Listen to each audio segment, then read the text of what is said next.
Canadian side ने दिए नहीं है।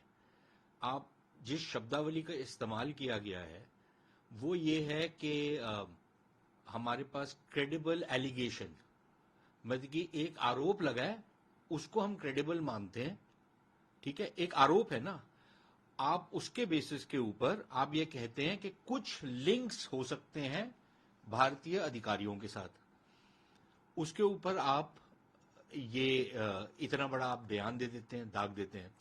आपकी जो विदेश मंत्री हैं वो ये कहती, वो भी इसी टाइप की बात करती हैं, और वो फिर ये कहती हैं कि अगर ये जो आरोप हैं ये सच्चे साबित हुए फिर ये तो बहुत संगीन मामला है।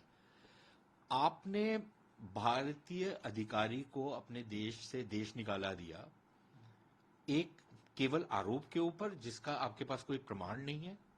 फिर ये बात करते हैं कि हमारे पास इंटेलिजेंस है।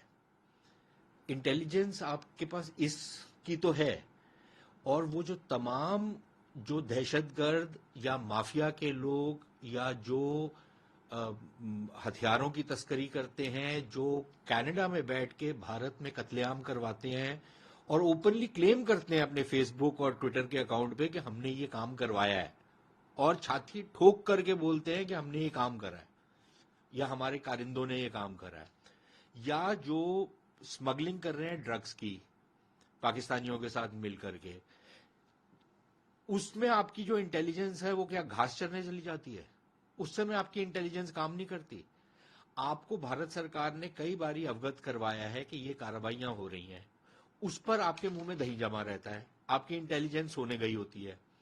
आपकी इंटेलिजेंस ऐसी थी और आपकी इन्वेस्टिगेशन इतनी अच्छी है कि आपके देश के 250 से ऊपर लोगों का कत्लेआम किया जाता है एक जहाज में बम रख के, और आप किसी को कन्विक्ट नहीं कर पाते और सबको आप छोड़ देते हैं आपकी, और आप अब चाहते हैं कि हम ये माने कि आपकी ये बहुत अच्छा काम कारकर्दगी है आपके लोगों की। तो ये कैसे बात हो सकती है? आप से भारत सरकार ने कई बारी आग्रह किया है कि देखिए भारतीय मूल के जो लोग हैं उनके मंदिरों के ऊपर हमला हो रहा है, उन पर आप ये स्लोगनियरिंग हो रही है, वैंडलिज्म हो रहा है, तमाम ये चीजें हो रही हैं, भारतीय दूतावास पे हो रहा है, भारतीय अधिकारियों को डराया धमकाया जा रहा है, यहां तक मारपीट की भी नौबत आ चुकी है। वहां पर आपकी इंटेलिजेंस होने गई होती है, वहां पर काम नहीं करती आपकी इंटेलिजेंस, जहां पर आपकी इंटेलिजेंस काम कर रही है। ये कैसे हो रहा है भाई? तो अब इन्होंने कदम उठाया है, मैं कल भारत सरकार ने अपने ताई एक कदम उठाया है और वो रिटेलिएशन की है। भारत सरकार ने तो सिरे से खारिज कर दिया ये जो भी आरोप लगाए।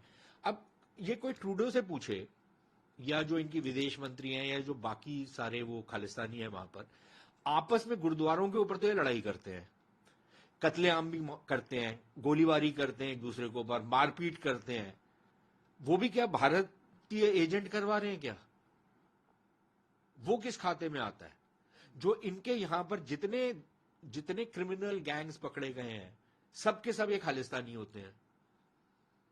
अच्छा, जितने यहां से लोग जाते हैं वो उनको ये संरक्षण जो देते हैं वो किसी ना किसी माफिया में इन्वॉल्व होते हैं,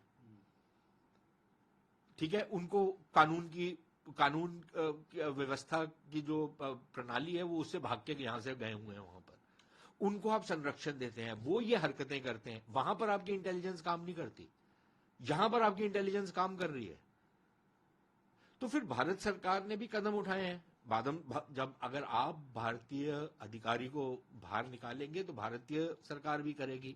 लेकिन मेरे ख्याल भारतीय सरकार ने एक और चीज आज अपने बयान में बोली है। उन्होंने कहा है कि आपके जो दूतावास के लोग हैं वो कई इस तरीके की कार्रवाइयों में मुलव्विस हैं जो भारतीय हितों के खिलाफ है।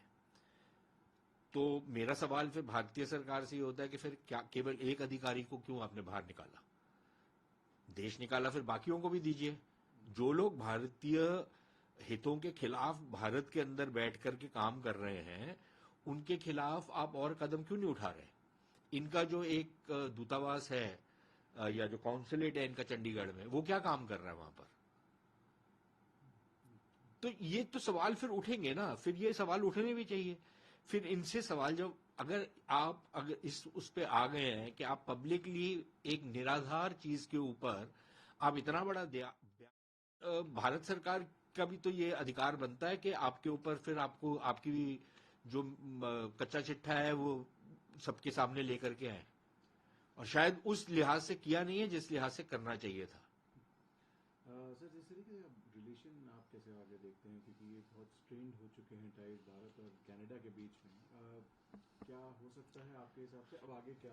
देखिए, बड़ा दुर्भाग्यपूर्ण है जो अभी तक हुआ है। मैं ये मानता हूं कि बहुत ही ज्यादा दुर्भाग्यपूर्ण है, लेकिन इसकी सारी की सारी जिम्मेदारी जो है ये कनाडा के ऊपर है, और खास तौर पर ये ट्रूडो सरकार के ऊपर। इनकी अपनी आंतरिक राजनीति है जिसमें इनकी सरकार टिकी हुई है। समर्थन जिनको इनको जरूरत है, वो एक खालिस्तानी व्यक्ति है, उसकी पार्टी के समर्थन की इनको जरूरत है। ये उसके ऊपर टिकी हुई है इनकी सरकार। इनको ये डर है कि कहीं हमारी सरकार ना गिर जाए। तो एक तो इनकी आंतरिक जो कलह है राजनीतिक, वो है। दूसरा, ट्रूडो की खुद की गवर्नेंस इतनी खराब रही है कि आज कनाडा में इतने बुरे हालात हो गए हैं कि लोगों को खाने के लाले पड़ते जा रहे हैं, नौकरियां हैं नहीं, ग्रोथ रुक गई है, इन्फ्लेशन बहुत ज्यादा बढ़ चुकी है। अब इसने अटेंशन हटानी है वहां से, और अपने आप को यह दिखाना है कि मैं अभी भी बहुत तगड़ा लीडर हूं। तो इससे अच्छा क्या हो सकता है कि एक मेरे पास यहाँ कनाडा के अंदर भी सपोर्ट होगा, ये खालिस्तानी जो लोग हैं इनको भी मैं अपने अराउंड एकत्रित कर लूंगा। क्योंकि देखिए, बाकी जो भारतीय हैं, चाहे वो सिख हो, हिंदू हो, मुसलमान हो, कनाडा में उनकी बहुत बड़ी तादाद ऐसी है, वो राजनीतिक ये गुंडागर्दी में नहीं पड़ते।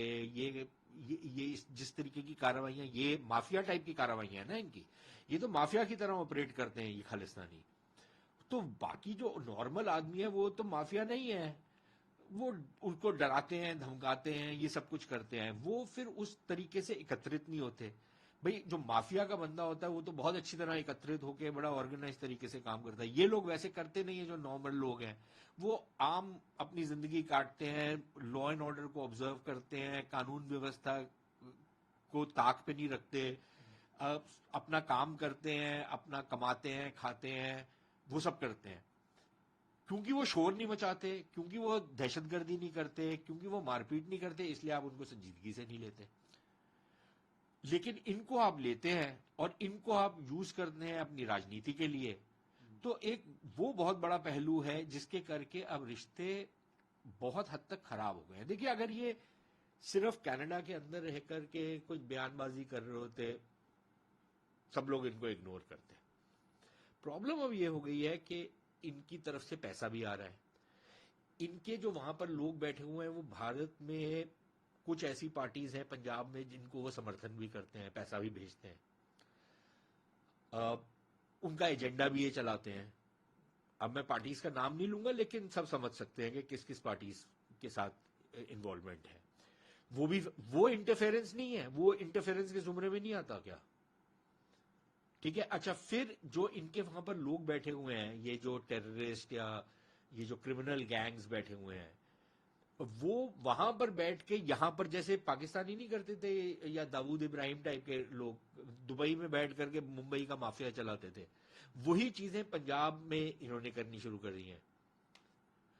हथियारों की तस्करी हो, ड्रग्स की तस्करी हो, वो सारी की सारी ये लोग करवाते हैं वहां से बैठ के, उसके पैसे बनाते हैं। ये जमीनों का हथियाना हो, वो सारा जो भी क्रिमिनल लोग करते हैं, और फिर जो क्रिमिनल्स होते हैं उनको वो वहां पर बुला लेते हैं। तो अब ये इन सारी चीजों के ऊपर आपने कोई रोक नहीं लगाई, इसको आपने होने दिया है, तो फिर ये रिश्ते तो खराब होने हैं ना। अब दुर्भाग्यपूर्ण इसलिए है क्योंकि देखिए, कुछ भी कहिए, कनाडा है तो एक अच्छी जगह जिनके साथ हमारे बड़े अच्छे रिश्ते हो सकते हैं। एक डेमोक्रेसी है, एक लिबरल डेमोक्रेसी है जैसे भारत है, तो रिश्ते बेहतर होने का कोई कारण नहीं है कि ना हो। चाहे वो ट्रेड का मामला हो, चाहे वो राजनीतिक मामला हो, चाहे वो स्ट्रैटेजिक मामले हो, हमारा कोई उस लिहाज से मतभेद नहीं है। लेकिन अगर आप वहां पर बैठ करके भारत के को डिस्टेबलाइज करेंगे, तो फिर ये बात तो नहीं स्वीकार हो सकती किसी की भी से।